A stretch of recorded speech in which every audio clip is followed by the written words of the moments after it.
Bom, pessoal, hoje é o nosso primeiro episódio, com o nosso primeiro convidado do nosso podcast BS Voz. É um podcast da Barisul Academia. Nós vamos estar falando hoje com o Ricardo Nilson, que já trabalhou na academia, que tem um histórico como atleta fantástico e que hoje também lidera, né, vamos dizer assim, a assessoria dele e mais outros dois sócios, que é a Run 3. Nós vamos ter esse bate-papo muito bacana com ele aqui. Espero que vocês gostem muito dessa conversa. Mas antes de nós começarmos o episódio, eu gostaria de comentar com vocês um pouco sobre o projeto BS Voz. Na verdade, o BS Voz foi criado em 2020, um pouquinho antes da pandemia, né? E a pandemia foi o que matou o nosso projeto na época. Mas o objetivo naquela época era a gente conversar com clientes assíduos da academia, né? Porque dentro do ambiente de academia, muitas vezes você passa pelo cliente, sei lá, centenas de vezes por ano, né? Aquela piada, aquele oi, aquele tchau, mas a gente não sabe quem é aquela pessoa, né? O que aquela pessoa, qual é a história daquela pessoa, né? Quais são as realizações dela, a gente não sabe nem no que ela trabalha, né? Então, naquela época, lá em 2020, a ideia era a gente conversar com clientes da academia e começar a conversar com pessoas também de fora da academia para entender quem são essas pessoas, né? Para não ficar simplesmente naquela relação muito superficial, né? Eu queria um pouquinho mais de profundidade, um pouquinho mais de aproximação. Bom, veio a pandemia, todo mundo sabe da questão da pandemia e a gente acabou encerrando esse projeto. Nós tivemos na época, acho que 11 ou 12 episódios. A gente postava só no Spotify, né? Naquela época também as pessoas ainda tinham uma certa resistência ao vídeo, né? A aparecer, a se expor. E a gente respeitava isso, então nós gravávamos somente o áudio, então postávamos esses episódios no Spotify e no SoundCloud na época, né? Bom, passados os anos, hoje a gente tem essa condição de fazer um podcast no estúdio, né? E nós estamos voltando com esse programa agora com o objetivo de ampliar um pouquinho mais os nossos horizontes. Então, sim, nós vamos continuar trazendo pessoas interessantes, mas que não necessariamente sejam clientes da Barisul, que não necessariamente sejam atletas, né? A nossa ideia é a gente ter um podcast aqui que consiga, vamos dizer assim, falar de todo tipo de tema, né? Eu já fui podcaster do Bike TV, né? Já fui podcaster da We Endurance, que é um canal do Júnior aqui, que é o proprietário da Barisul. Mas a gente vê que quando você fecha muito, né, o podcast em um assunto apenas, como era o Bike TV, a gente só falava praticamente de ciclismo, chega um momento em que este assunto ele vai se esgotando, né? E eu acho que a Barisul, como não só como uma academia, mas como uma instituição social, a gente tem muito mais para entregar, né? E a nossa ideia é não só conversar com atletas, não só conversar com clientes, como eu já disse antes, mas também, por que não, conversarmos com políticos, com administradores, com advogados, com pessoas que podem ou mexem com a realidade do leopoldense e com a realidade do nosso estado, né? Então, eu gostaria de agradecer muito a participação de vocês nesse nosso primeiro episódio agora em 2026, né? Agradeço muito a audiência de vocês e vamos então ao nosso primeiro episódio com Ricardo Nilson e Run 3.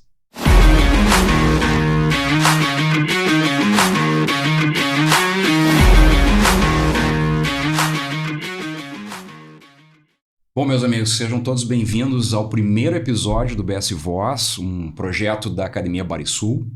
E hoje nós teremos um grande convidado, um grande amigo, que é o Ricardo Nilson, o nosso coach, o meu eterno coach. Estamos aí para contar algumas histórias. É isso aí. Então, a nossa ideia hoje é falar um pouquinho com o Ricardo, falar um pouco sobre a pessoa do Ricardo, um grande amigo, uma grande pessoa, um cara do bem.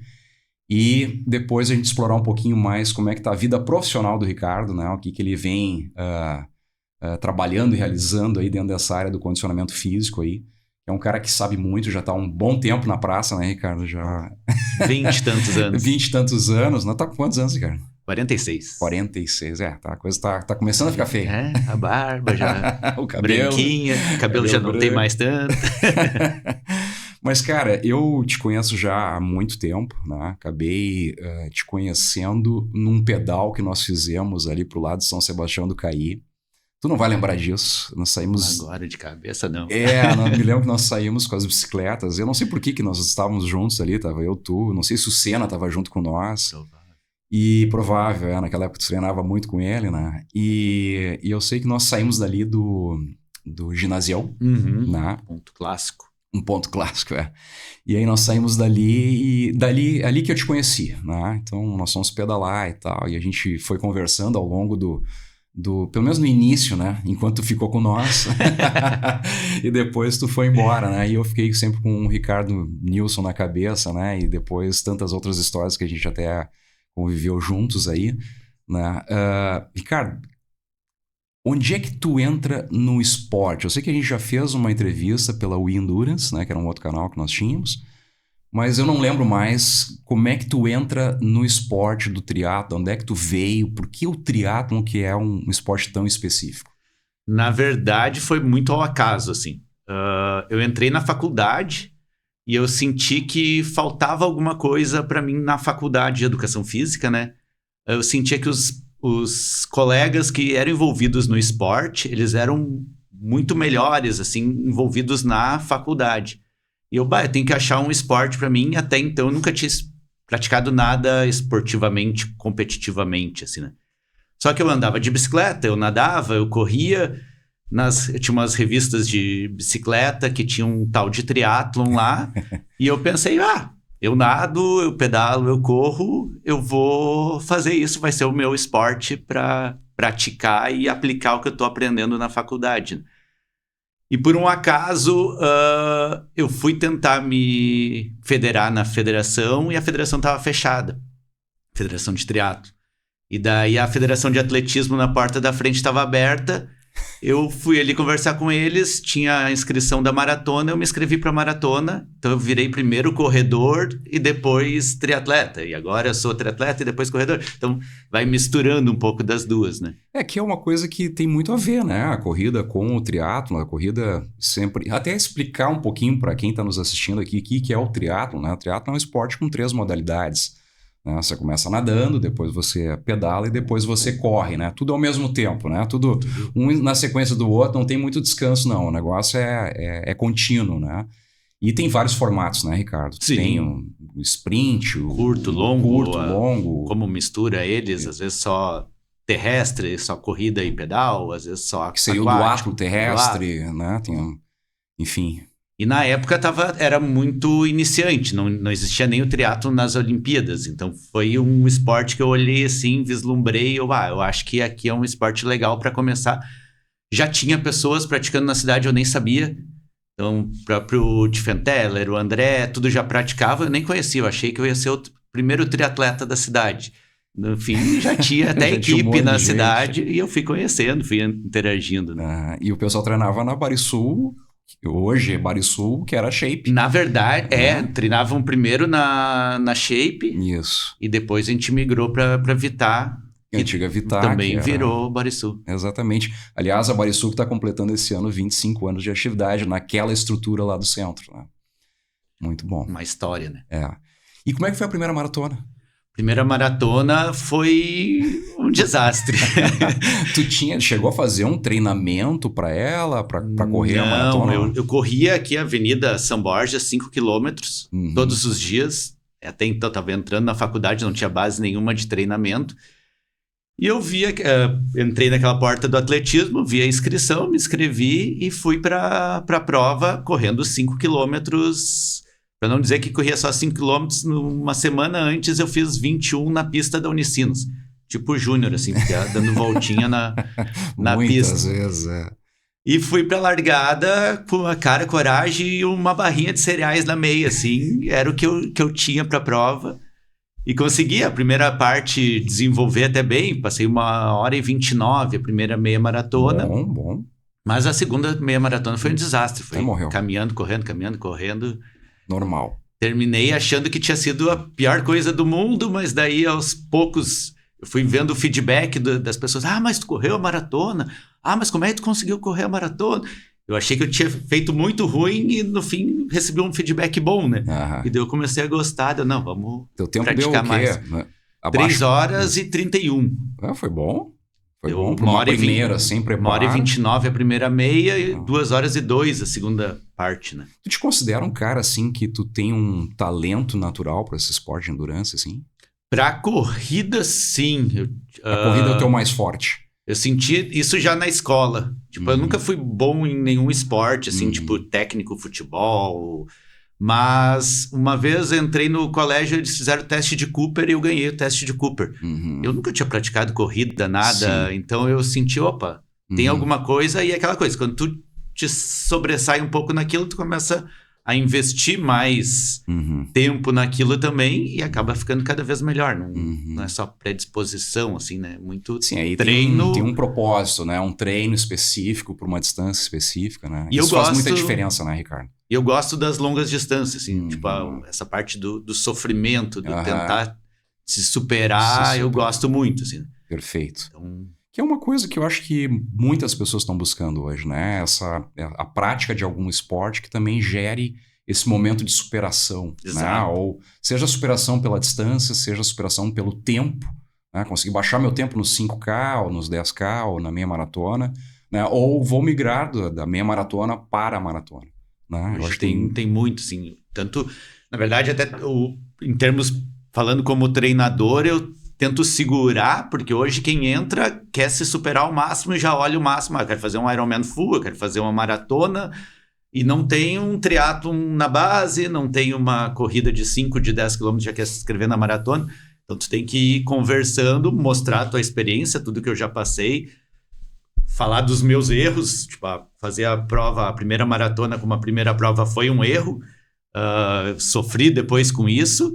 Então, tentar mostrar, ó, eu já errei aqui, tenta fazer assim que vai ser melhor. Sim. O cara nunca clipou, né, na bike, nunca clipou a sapatilha no pedal. E já tá se inscrevendo já tá se inscrevendo no Ironman, né? Realmente tem essa coisa assim, o pessoal já quer fazer o máximo, né? O máximo que tem, né? Mas, cara, tu fez essa maratona, tu teve essa primeira experiência que foi legal e não foi legal, né? Que também deve ter te acendido uma série de luzinhas ali, pô, tem que pensar mais nisso, pensar mais naquilo. Realmente uma prova, assim, de aprendizado, vamos dizer. Né? Exato. E como é que tu cai no triatlo? Porque tu foi tentar o triatlo, mas estava fechada a federação, acabou entrando no atletismo, mas depois tu vai pro triatlo. Tá? Daí ali eu conheci a equipe de triatlo, e comecei a treinar com eles, mas ainda... Que era o Fernando Fenteda, que era o André, Fábio Berg. Toda aquela turma, comecei a treinar, e provavelmente foi ali que a gente treinou as primeiras vezes juntos. Exato. E daí eu fiz primeiro um aquatlon, que foi legal, porque daí também eu fiz revezamento com o Jô, e depois ainda fiz o individual. E daí me saí bem, comecei a gostar. No ano seguinte, eu ainda não tinha bicicleta. Daí fui para procurar a federação estava fechada, e daí eu fui atrás da bicicleta. Faltava uma semana para a prova, fui ali na Bike Tech em Porto Alegre, vi uma bicicleta, agora vou ter que convencer meu pai de comprar. Voltei na federação, a federação estava aberta, me inscrevi, tô inscrito, agora só falta a bicicleta. É que a bicicleta, né, Ricardo, me corrija se eu estiver errado, mas a bicicleta às vezes é o grande obstáculo do triatlo, né? Tem a natação, que às vezes o cara não domina a modalidade de natação, mas também tem a questão da bicicleta, que é o investimento, né? Exato. Hoje é um pouco mais caro, né? Na época já era caro, hoje é bem mais caro. Foi engraçado ter trazido o Bike Tech, porque eu tive na Bike Tech há 2 semanas atrás para entregar o meu rolo para eles, um táxi lá que não tá mais funcionando. Aí levei lá na Bike Tech e perguntei quanto é que tava uma bike nova deles lá da Trek, né? 90 mil reais, cara. Exato. Cara, é um impeditivo, assim, né? Claro que não precisa se comprar uma bicicleta com esse custo para começar a fazer triatlo, nada a ver.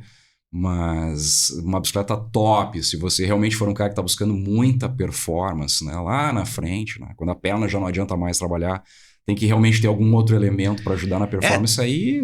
Tem para todos os públicos. Eu boto o exemplo meu do ano passado. Tipo, eu fiquei uns anos sem competir, vendi todos os meus equipamentos e eu vou fazer o Challenger em Florianópolis de novo. O que eu fiz? Comprei uma bicicleta de 3 mil. Os tênis eu já tenho, a roupa eu já tinha antiga. A roupa de borracha estava tão antiga que ela rasgou, mas eu nadei sem roupa de borracha. E meu investimento foi 3 mil. Então, tipo, não precisa ter esse grande investimento inicial. Exato. Experimenta. Com pouco investimento, claro. Se pegar gosto, gostar, tu vai... Aí vai investindo, né? Se tiver a capacidade financeira para isso, vai indo, né? Mas a corrida é muito mais fácil, né? Ela é mais democrática, né, Ricardo? É uma coisa assim que todo mundo pode participar, né? E eu acho que realmente...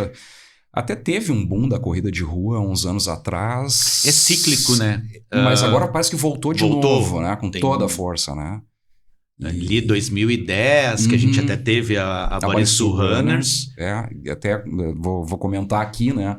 O Ricardo foi o nosso coach, foi o nosso técnico da Barisul Runners. E nós atingimos naquela época vários desempenhos bacanas, assim, né? Foi uma equipe muito legal. Foi uma equipe muito grande. Se eu não me engano, chegou a ser... Em 2013 ou 2014, nós chegamos a ser a maior consultoria de corrida do estado, né? Exato, a gente ganhou a TTT como maior equipe. E daí tinha um ranking que eles faziam nas provas regionais das assessorias. Também a gente liderou esse ranking em termos de qualificação até das corridas. Foi muito legal. Foi espetacular. Mas voltando ao triatlo. Voltando ao triatlo. Tu acaba depois te envolvendo bem mais com o esporte, né? Pelo que eu percebi, ainda na época da Barisul Runners, né? Como é que foi essa coisa? Tu passou dessas provas mais curtas, vamos dizer assim, em distância dentro do triatlo, e tu passaste a fazer as provas de Ironman, né? Por que isso te chamou a atenção? Por que ir para lá? Até porque do que eu me lembro, o Di Fenteller claro, foi um grande triatleta. Acho que é um mito que nós temos dentro da cidade ainda, né? Não está mais aqui, mora em Florianópolis, mas era o grande expoente do triatlo aqui de São Leopoldo e do próprio estado, né? Mas eu me lembro assim ele muito assim, fazendo o Internacional de Santos, né? Fazendo provas mais curtas. Claro, fez Ironman porque era uma migração, para ele era uma coisa natural. Mas para ti, como é que foi essa coisa do Ironman, de tu entrar na prova do Ironman? Eu fiz 2, 3 anos, eu fiz 2020, 21, 22, triatlon gaúcho, triatlo brasileiro, campeonatos brasileiros, campeonatos gaúcho, curta distância, que vai dando uma bagagem boa. 2023 eu fiz meio que um ano sabático para terminar a faculdade. 2013. 2003. 2003, exatamente. 23 anos atrás. É isso aí. Fiz um ano sabático ali para terminar a faculdade. E daí, nisso, eu já comecei a programar meu retorno. E daí, já comecei a pensar no Ironman. Porque o Ironman... Eu sempre tive a natação o ponto mais fraco. E como o triatlo olímpico ele tem vácuo, quando tu sai atrás da água, tu acaba perdendo aquele pelotão inicial, tu não consegue, por mais que a tua corrida, teu pedal seja bom, tu vai manter aquela distância e tu chegava atrás. E no Ironman, meio Ironman, tu tem a chance de recuperar, mesmo tu nadando pior, tu recupera porque não tem o vácuo, tu recupera na bike e... Ainda há uma chance. Ainda há uma chance. Tu ainda vai ter aquele gap inicial, mas tu vai conseguir ter mais chances de recuperar. Não fica tão injusto dos líderes revezando ali na frente, né? Então daí eu pensei, não, vou pro Ironman e gostei. Fiz o primeiro ali em Jurerê, vi que deu bom, o segundo deu melhor ainda, daí... Jurerê que já tem 20 anos, 25 anos de...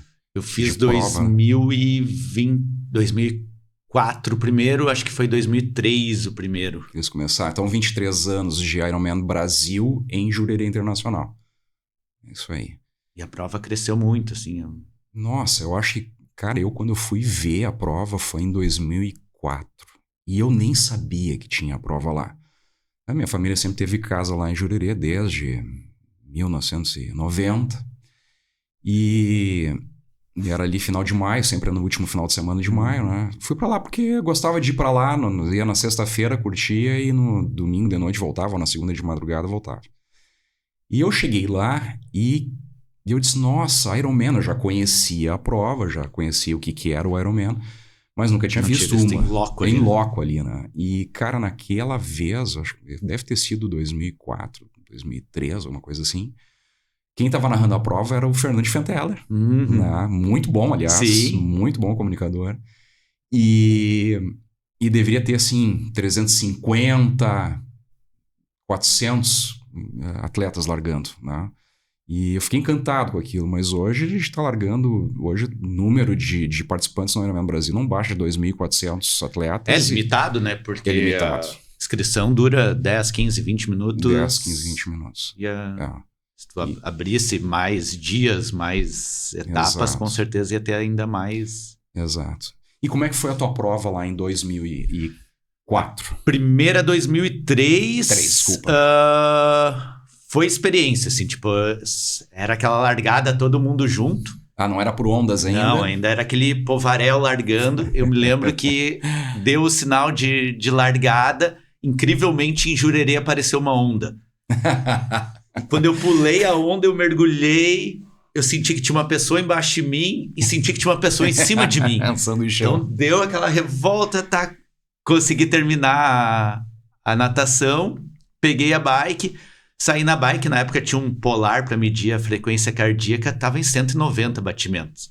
Nossa. Imagina, tem um dia inteiro de competição e o cara já tá com o contagiro lá em cima. E aos poucos fui normalizando, mas foi tudo errado. Assim, tipo, eu usei um tênis 39 e eu calço 41. Eu usei bermuda de ciclismo para pedalar com gel, aqueles gel bem reforçado, e saí para correr a maratona com aquela mesma bermuda. Então, deu várias coisinhas de aprendizado, assim, que tu vai errando e vai aprendendo. Para 2004 já... O que dói ensina mais, né? Exato. Vai aprendendo com os erros, né? Se tu acertar tudo, tu acaba não evoluindo. Tu vai errando e vai evoluindo. Tanto que, um ano depois, fui 15º geral, melhor brasileiro amador, consegui uma evolução em tempo. E foi uma prova também estranha, porque eu não fiz o tempo que o meu tempo objetivo sempre foi baixar das 9 horas. Me falaram alguma vez na vida que o ideal para um Ironman era fazer sub-9, e eu botei isso na minha cabeça, eu tenho que fazer um Ironman sub-9. E naquele ano 2004, eu tava com sub-9. E comecei a me frustrar no meio da prova, porque eu vi que não ia sair o sub-9. Eu tava fazendo uma força e não ia... Mas eu via que eu estava bem, assim, colocado na geral, assim. Cheguei à prova, deu 9h30 e poucos, e eu frustrado. Essa 2004 não foi a prova que tu ganhou como amador? Foi a que eu ganhei no Melhor Amador Brasileiro. Melhor Amador Brasileiro. E daí... Foi vice-campeão da prova entre todos os amadores. Isso. Aham. E daí fui... Só perdeu para um estrangeiro. Na época era muito forte a prova em termos de estrangeiro, tanto que eu fui o 5º melhor brasileiro geral. Tinham 4 profissionais e eu.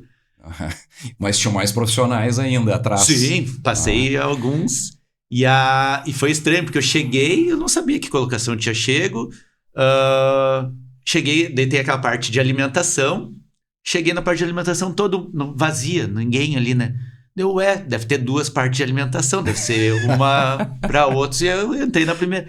Eu fui pegar as coisas da tiazinha. Não, senta lá que eu te sirvo. Mas o Ironman tá ficando bom, né? Tem até garçom. Que serviço. E peguei minha bicicleta, fui dormir. Nisso, o Mauro Centeno.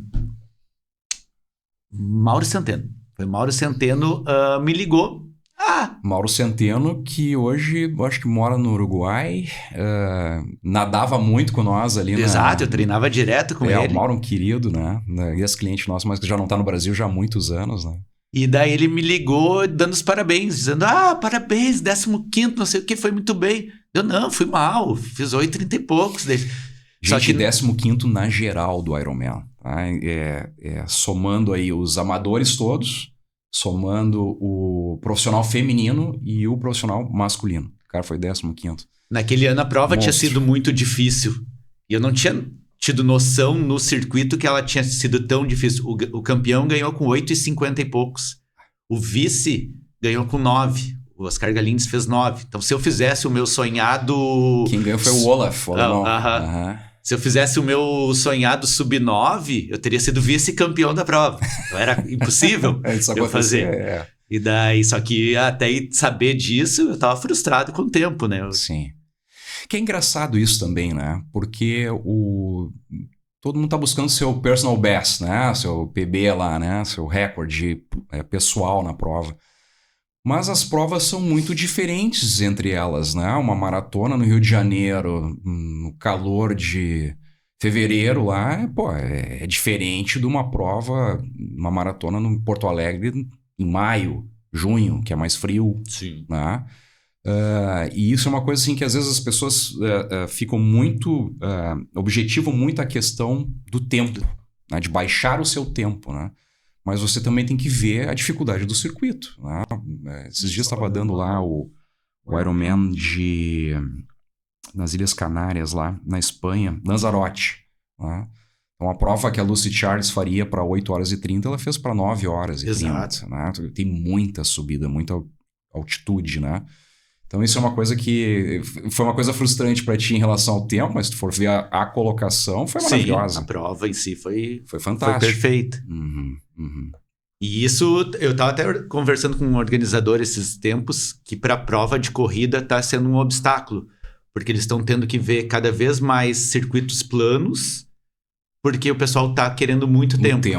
Uhum. Então, às vezes, sai daquele 5, 10, 21 para alguma outra prova para tentar fazer um desafio com subidas e coisas e desvincular de 5 e 10, porque quando o pessoal pensa 5 e 10 quilômetros, pensa RP, pensa tempo, e daí se ele vê, tem uma subida, então eu nem vou me inscrever nessa prova porque tem uma subida, né? Que engraçado isso, né, cara? A força dessa coisa do tempo, né? É muito do Strava. O próprio Ironman mudou o circuito, né? Tinha antes no Ironman Brasil, eu digo, né?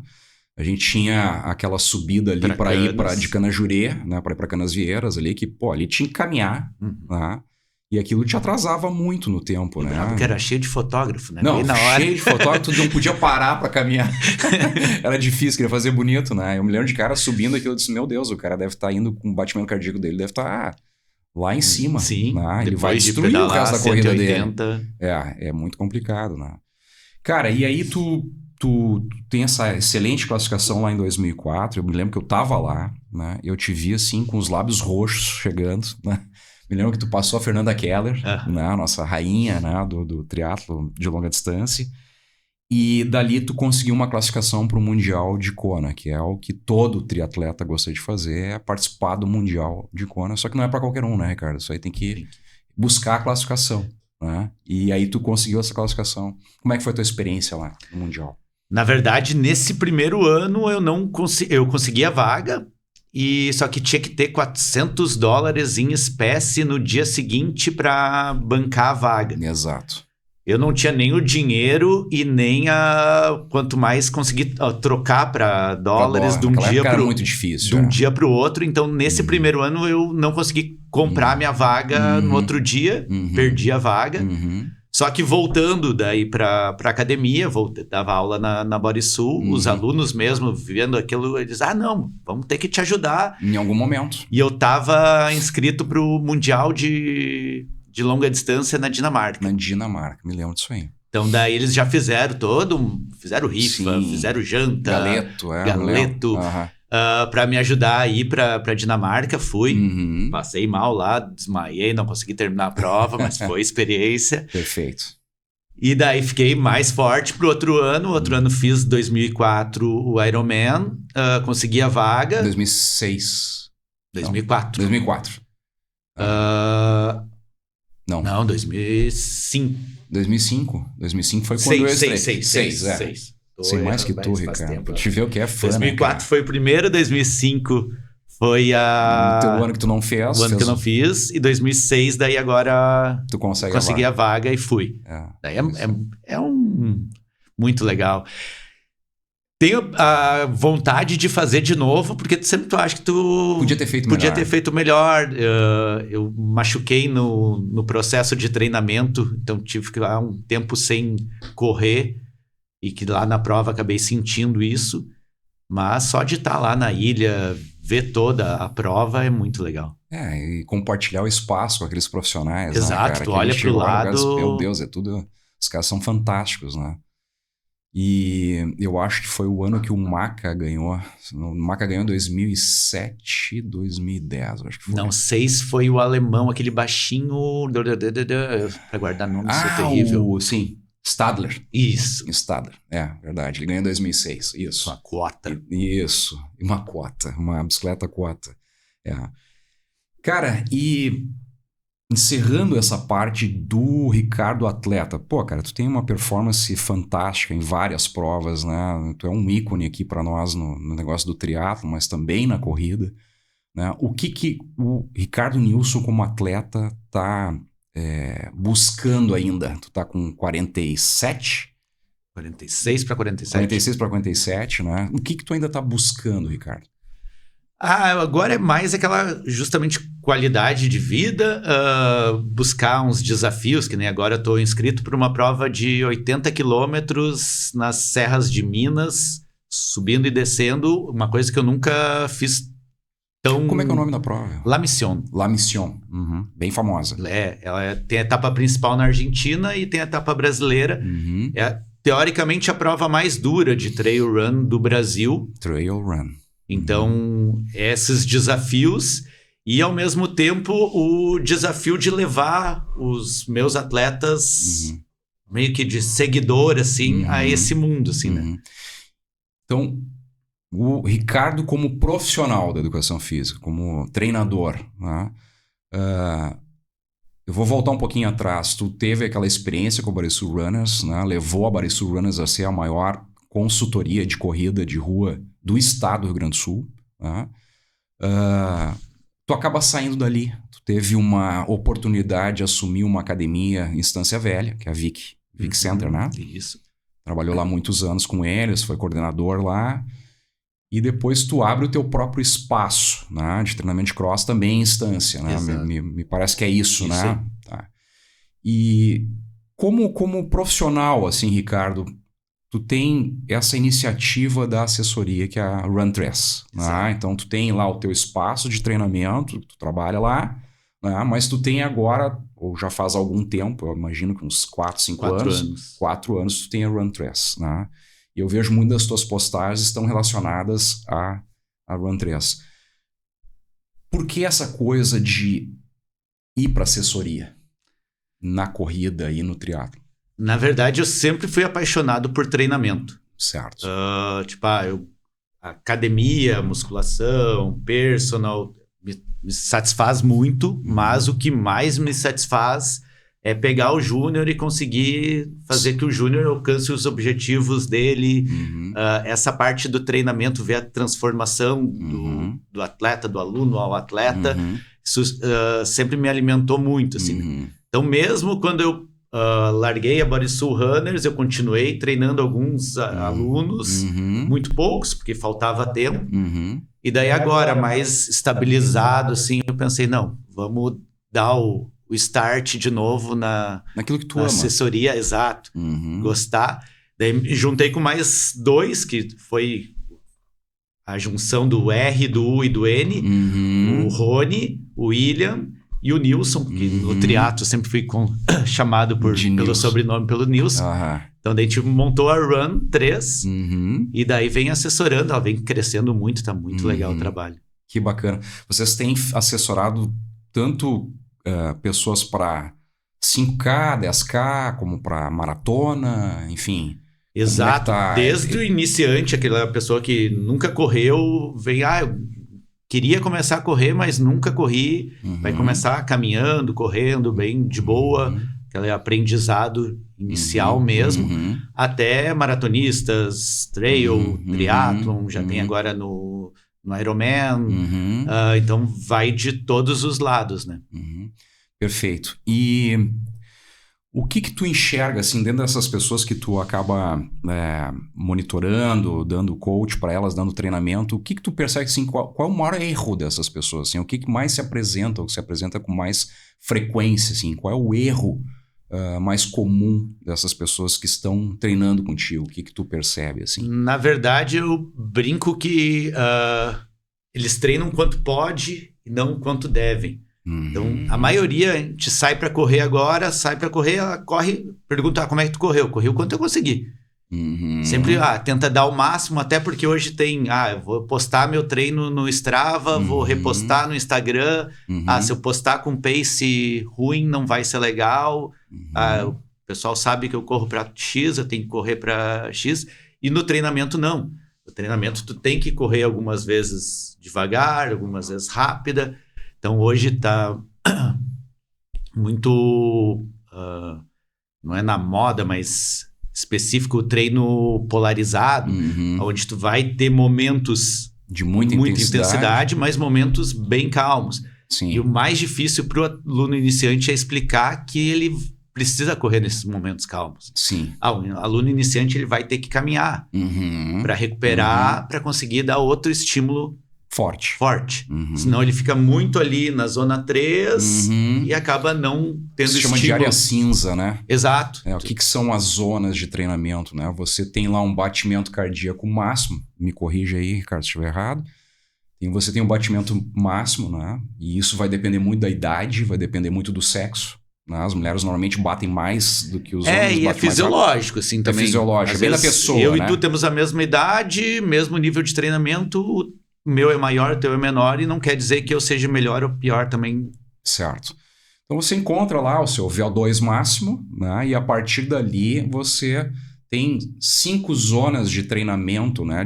Vamos dizer assim, de bandas de treinamento, né? Então zona 1 é bem baixa, então a intensidade daquele treino que você tem que fazer em Z1 é muito baixo, em Z5 é estourando tudo, né? Exato.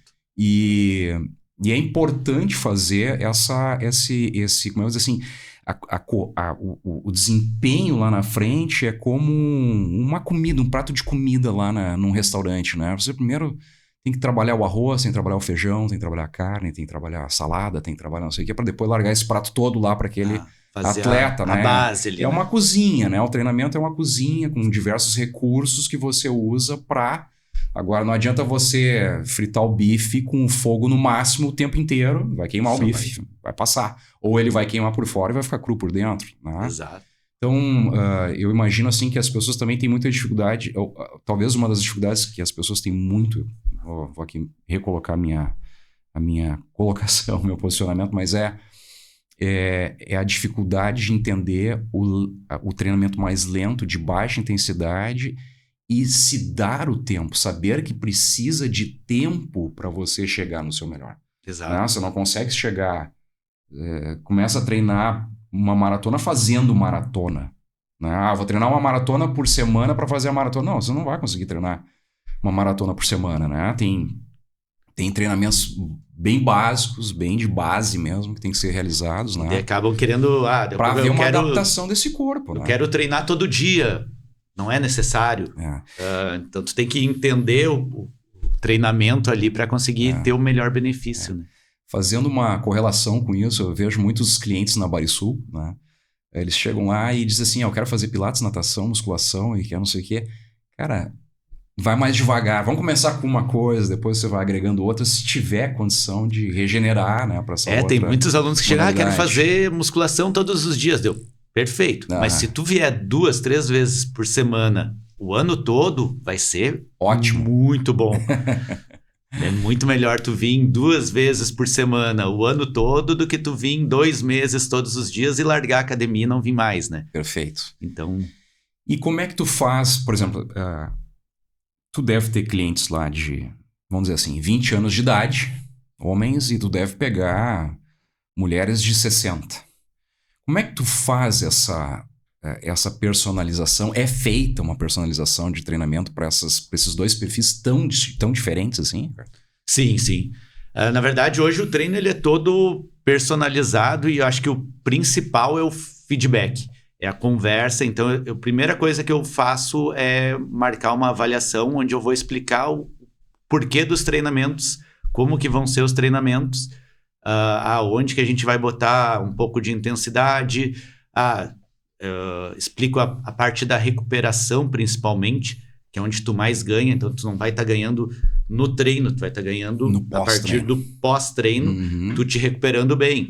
Então, gurizão de 20 anos, eu vou conseguir dar mais intensidade, mais volume, muitas vezes, de treino, porque ele vai recuperar mais rápido. O sono dele é melhor, a gente vê pelos A Garmin, hormonação dele é melhor. Tudo tá, o corpo tá 100% ali, né? Já o Ricardo, o Júnior, eles já vão demorar um pouquinho mais para recuperar. Eu tenho que saber dosar até onde eu consigo apertar e recuperar para ele ter esse benefício, né? E eu acho que eu vou falar da minha experiência contigo, né, Ricardo? Eu acho que tu é um cara muito aberto a receber esse feedback, né? Porque tu falou do Garmin, né? Eu tô agora aqui também usando o Garmin. Aí tu vai olhar lá o teu perfil de sono e ele vai te dar lá a variabilidade Frequência cardíaca. da frequência cardíaca, né? O VFC. Né? Que indica muito, né? Como é que tá o teu estado. Né? Se tu tá cansado, se tu tá recuperado. Né? Às vezes indica até uma gripe ali, tu sente que exato, deu que um erro, tá 2 dias depois tá ali espirrando. Exato, e te dá aquela questão também da qualidade do sono de forma geral, quanto tu teve de sono profundo, né, de REM, né, que eles chamam, né, mas nem sempre aquilo ali também, vamos dizer assim, demonstra com exatidão a sensação que tu tem. Exato. Né? E uma coisa que eu achei sempre muito boa treinando contigo, e devemos retornar em breve aí, é a questão dessa abertura que tu tem para dar um feedback. Eu muitas vezes cheguei para ti, Ricardo, tô morto hoje, não consigo. Né? Até o Garmin pode dizer que estou bem, mas não estou bem, né? Tô cansado. Hoje eu tive uma reunião, hoje eu tive uma outra dinâmica, um dia diferente, não consegui fazer o treino. E assim, rapidamente tu reposicionava, tu dava uma resposta. Tá, então deixa assim e amanhã tu tenta fazer assado. Né? Vamos diminuir essa intensidade. Em vez de tu fazer, então, 3 km, tu vai fazer 2. Né? Nesse perfil de treinamento. Né? Um fartlek, enfim. Isso eu sempre achei muito bacana, assim, essa maneira... vamos dizer assim, como é fácil trabalhar contigo. Né? Tu é muito acessível. Né? E é uma característica muito tua, porque eu já tive experiências antes que o cara te dava uma receita de bolo ali, que ele deveria dar para mais 50 caras, mas aquilo para mim não funciona. Né? Então, a importância desse treinamento personalizado, né, cara? Por isso que eu te trouxe esses perfis tão diferentes, né? Um menino de 20 anos para uma mulher de 60. Né? Tem que haver um cuidado, né, cara? São pessoas muito diferentes, né? E essa parte do feedback, eu acho que é o maior diferencial. Assim, tipo, hoje eu passo feedbacks diariamente, eu passo o dia todo ali, olhando o treino. Vou falar, Júnior, cuida aqui, aperta ali. O que aconteceu? Por que a frequência não chegou em tal ponto? Então, esse contato que vai fazendo com que o aluno consiga se conhecer, porque hoje eu me conheço. Se tu me pedir, Ricardo, corre a 153 batimentos ali na rua, eu sei relógio, eu consigo correr a 153. Entender. Há 30 anos que eu corro, eu tenho noção do meu corpo. Mas o meu aluno iniciante, ele não tem essa noção. Então, eu dando esse feedback... para ele, que nem tu falou, às vezes ele tem que caminhar, caminhando. Exato. Né? Mas eu consegui... O batimento cardíaco vai estourar. Mas por que tu fez isso, Júnior? Porque eu consegui... Conseguiu, mas não é o ideal. Tenta reduzir, faz mais fraco. Então, a gente vai dando esse feedback até que vai assimilando. Mas realmente, eu fiz mais fraco e tô me sentindo mais forte no próximo treino.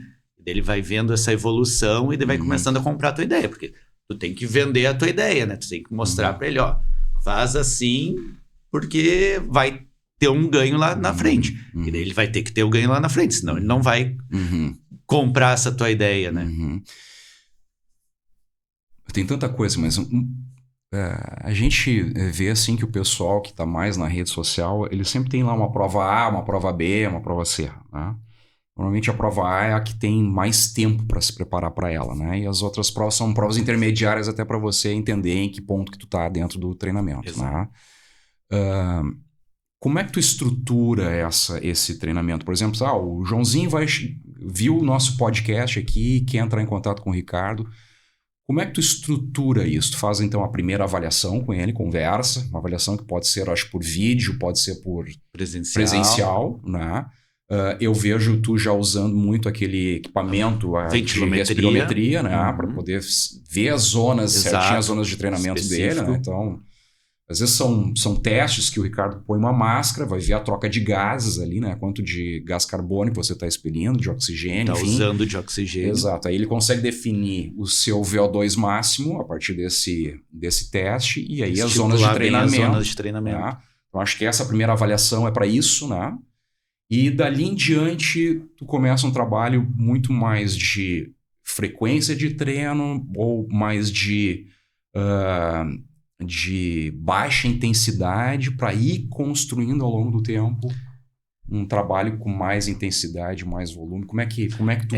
Os primeiros, digamos, o aluno iniciante... Mas quando o cara tem uma prova-alvo daqui a 12 meses, como é que tu mais ou menos estruturaria esse ano? Eu brinco com eles que é início de relacionamento, assim, tipo, a gente tem que conversar para eu entender, porque, que nem tu falou, não existe fórmula de bolo. Uhum. Tipo, o que dá certo pro Júnior, não dá certo pro João, não dá certo pra Maria. Uhum. Então, no início, eu vou experimentando e vejo, eu consigo apertar o Júnior até aqui e ele gritou, opa, vou soltar. Soltei demais, ele ficou muito solto, vou apertar de novo. Então, eu vou ajustando e conhecendo. Então, os primeiros meses, praticamente, é teste. Eu vou ajustando os treinamentos para equalizar com o treino. E daí tu vai montando. Eu tenho a maratona daqui a 12 semanas. Eu monto o macrociclo.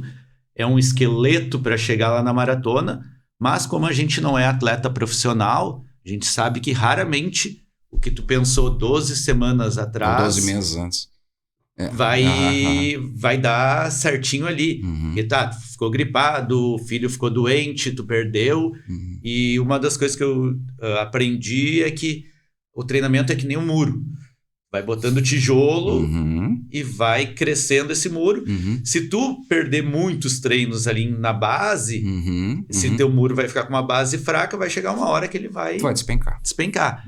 Então, a gente vai sempre ajustando. Então, digamos, essa semana não encaixou o que deveria, eu não vou pular para a próxima semana. Eu vou refazer todos os cálculos para continuar o ajuste até o final. Então, porque se a gente for pulando etapas, vai chegar um momento que vai dar uma lesão, vai sentir alguma coisa. Vai dar uma fadiga ali. Exato. O cara vai ter que parar. O corpo não manda parar, né? Manda parar. Não adianta. Eu, nesse ciclo que eu fiz contigo ali em 2020, no ano passado, nós começamos, né? Depois eu tive meus problemas que eu tô ainda buscando uma solução para eles, né? Mas é engraçado porque eu consegui identificar... Não com 100% assim, de exatidão, mas eu consegui entender a lógica por trás dos treinos que tu estava me dando. Então, tinha semanas em que tu me aumentava o volume, mas baixava a intensidade, né? Tu via que tinha uma modificação no perfil. Bom, se eu aumentei o volume aqui, então nós vamos fazer uma coisa diferente lá. Né? Então, sempre essa relação de volume com intensidades, né? O ideal é nunca tu aumentar os dois juntos, né? Que tu aumenta muito a chance de lesão. Então, tô querendo ganhar mais resistência no período de base, ali vou aumentando mais volume.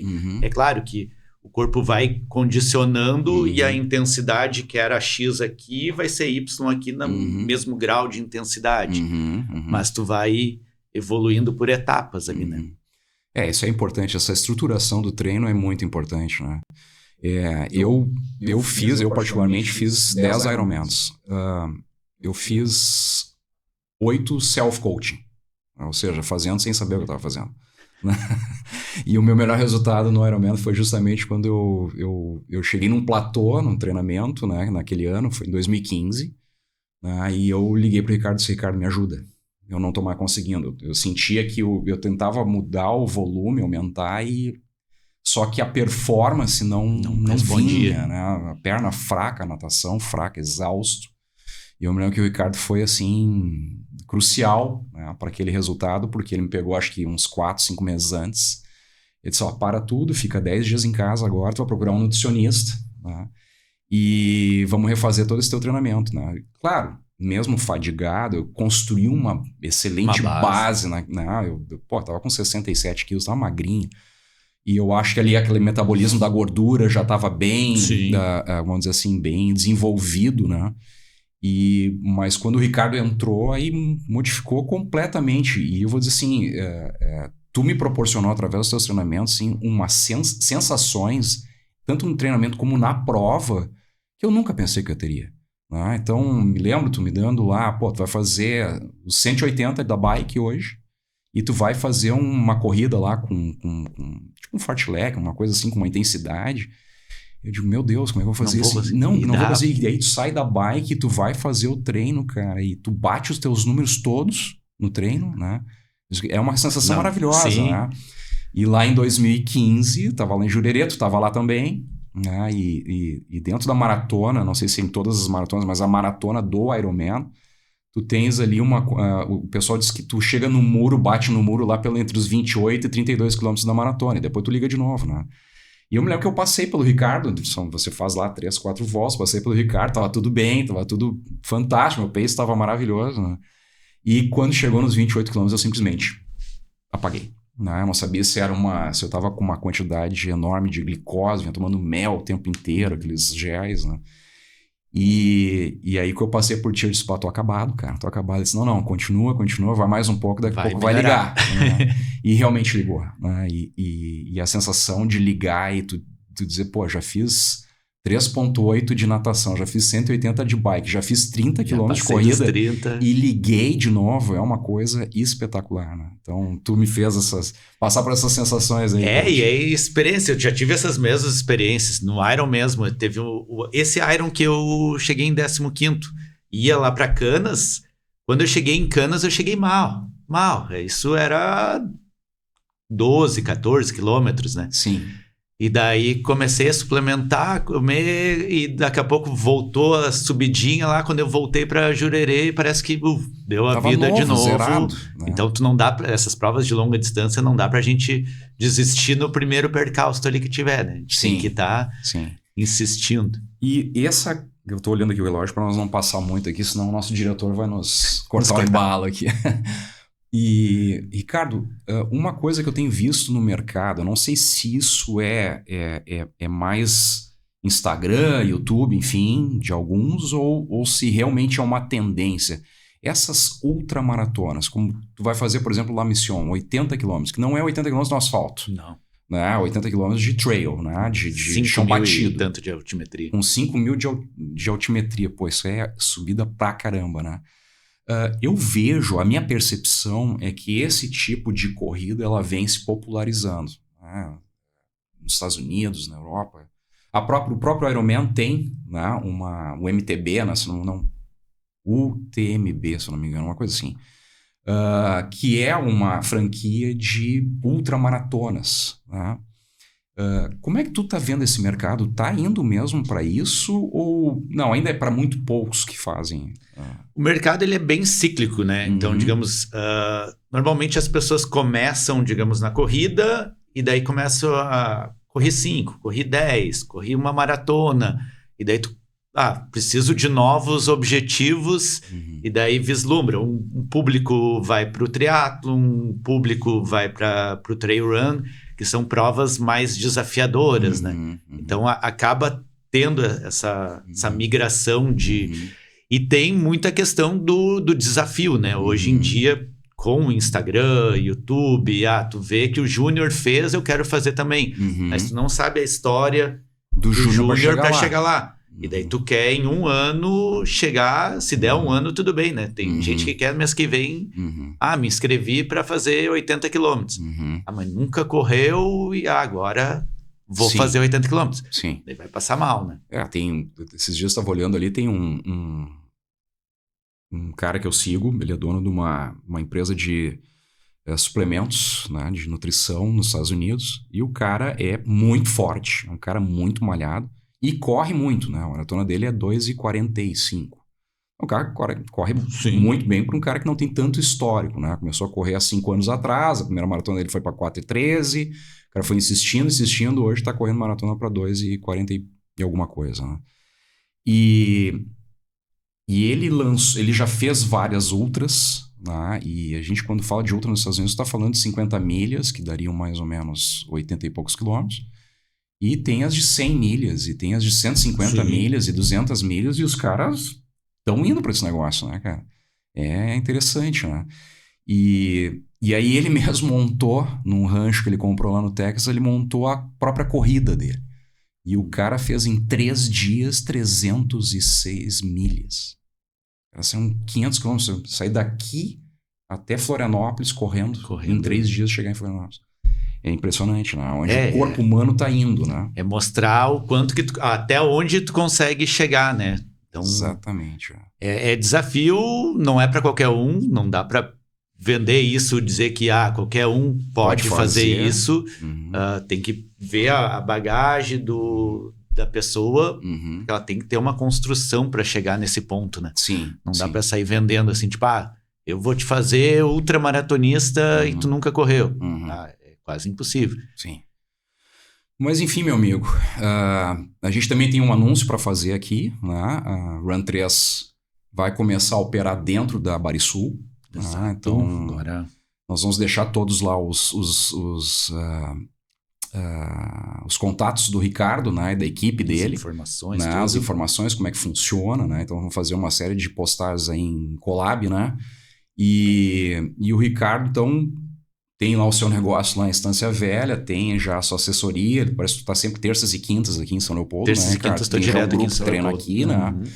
Então o Ricardo vai começar também a dar essa assessoria a partir ali da Barisul, né? Então clientes que quiserem, ou não clientes que quiserem lá treinar com o Ricardo, vão poder encontrar o Ricardo na Barisul ou a equipe dele, fazer os testes, as avaliações lá dentro da Barisul. Então, né, tem uma estrutura, né, Ricardo, que tu pode utilizar para fazer essas verificações iniciais aí com os teus clientes, né? Tanto para corrida quanto para triatlo, né? Que a estrutura da Barisul é perfeita. Exato. Parte de natação, de corrida. E eu acho que uma coisa que também junta muito, né? A Barisul, na sua história, sempre apoiou muito, né, atletas amadores. Né? Nós já tivemos o apoio ao da Lua, skatista recorde mundial, o próprio Ricardo, quando o Ricardo foi fazer a inscrição lá em 2006, quando ele conseguiu a vaga para a Kona, a Barisul entrou com um valor, né, na época, entregamos em dólar. Em dólar, consegui. Como tu disse, não tinha como a gente comprar dólar ali, né, naquele momento, então a gente tinha o dólar, entregamos para o Ricardo, apoiamos, né.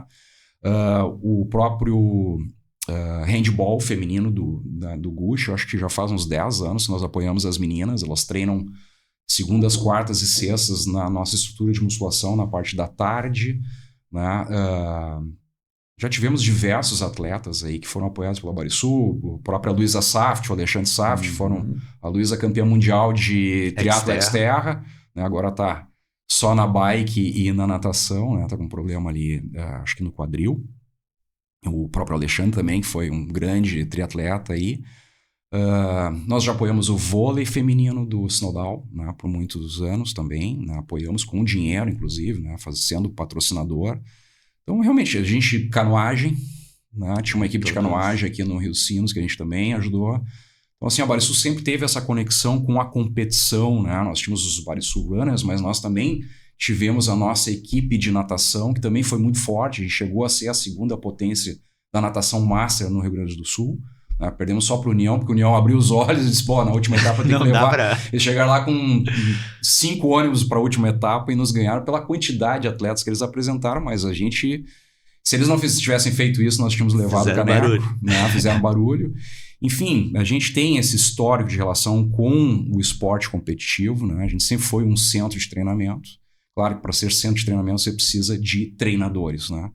E se você tem essa ambição de vir a correr, de representar a Barisul, representar a Run 3, né, e quer começar um trabalho com o Ricardo, lembrando, tem que ser um trabalho de base, inicial, com calma, né, você vai atingir seus objetivos, mas talvez leve um pouco mais de tempo para chegar lá. Né. A Barisul também tem uma condição muito especial para atletas, né, então, atletas amadores. Então, hoje nós temos nadadores master, que treinam com nós, eles têm uma condição de valor melhor para eles, né? Em troca, eles nos passam algum conteúdo para que a gente possa postar, né? Mas, por exemplo, na natação master hoje, eles treinam conosco lá na nossa piscina, mas no campeonato competem pela União. Né? Então, a gente sempre teve essa afeição, essa vontade de promover o esporte na cidade de São Leopoldo, né? E nós vamos continuar com essa marca, isso é uma coisa nossa. Barisul é a casa do triatlo em São Leopoldo, agora mais do que nunca, né? Com a gente fazendo a gestão da antiga Shape, nós estamos estando ali na nossa segunda unidade, né? E então convido a todos que queiram começar a competir, que venham a competir através da gente, com a parceria aí, com a orientação da Run 3 aí, do Ricardo Nilson. Assim como era um sonho voltar a fazer assessoria, era um sonho voltar para São Leopoldo, né? Que eu sou leopoldense, sou atleta leopoldense. Exato. Migrei lá para a Estância Velha, onde fiz a parte profissional, mas sempre tive o sonho de voltar com o treinamento aqui para São Leopoldo. Então é uma realização de um sonho também. É a hora. A estrutura tem, o conhecimento tem. Agora é você que tem que decidir se quer ou não quer fazer os treinamentos. Isso é a casa onde eu me criei ali, né? É isso aí. Todos os treinos para todos os Irons foi feito ali na piscina. Inclusive do teu post antes do challenge, tu foi nadar ali para treinar, né? E tu te emocionou porque tu entrou naquela piscina de novo ali. Quantos 1000 metros tu fez ali, né, Ricardo? Cheguei a fazer treino de 12 quilômetros direto. 12 o Jonas me judiar. o Jonas, grande coach. Ricardo, obrigado, meu irmão. Obrigado por ter aceito o nosso convite aí. Foi uma honra te receber, né, de novo, né, para conversar. Sempre aprendo muito contigo. Tu é um cara nota 10 e espero que essa nossa parceria aí, Barisul, Run 3, agora lá cresça. Com certeza, com muita corrida, muito triatlon. É isso aí, muito esporte, muita saúde. Levando saúde pro pessoal. É isso aí. Então encerramos aqui o primeiro episódio do Barisul, do BS Voz, que é o podcast da Barisul Academia, aqui de São Leopoldo, né, que nós não ficaremos somente atrelados ao esporte, também vamos trazer outros convidados aí, mas sempre que seja de interesse da nossa comunidade, da nossa cidade, né, dar voz para pessoas que às vezes não têm um palco para falar, não têm um palco para se mostrar, para se expor, né? Então esse é o que o BS Voz propõe para todos nós aqui da cidade de São Leopoldo, da região, do Rio Grande do Sul, por que não? Né? E agradeço muito então a sua audiência aí e até o próximo episódio.